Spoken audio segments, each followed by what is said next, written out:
தமிழக வெற்றிக் கழகத்தின் தேர்தலுக்கான சின்னம் குறித்த தகவல் தற்போது வெளியாகி இருக்கிறது.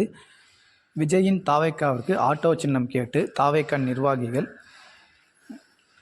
தலைமை தேர்தல் ஆணையத்தில் மனு வழங்க உள்ளதாக தகவல்கள் கசிந்துள்ளது. கடந்த 2022ஆம் ஆண்டு நடைபெற்ற உள்ளாட்சி தேர்தலின் போது சில இடங்களில் போட்டியிட்ட விஜய் மக்கள் கட்சி இயக்கத்தினர் ஆட்டோ சின்னத்தை கேட்டனர். ஆனால் தற்போது அரசியல் கட்சி தொடங்காததால் வழங்கப்படவில்லை. இந்நிலையில் ஆட்டோ, நட்சத்திரம் அல்லது அகல்விளக்கு ஆகிய 3 சின்னங்களை பரிந்துரைத்துள்ளதாக தகவல்கள் வெளியாகி இருக்கிறது.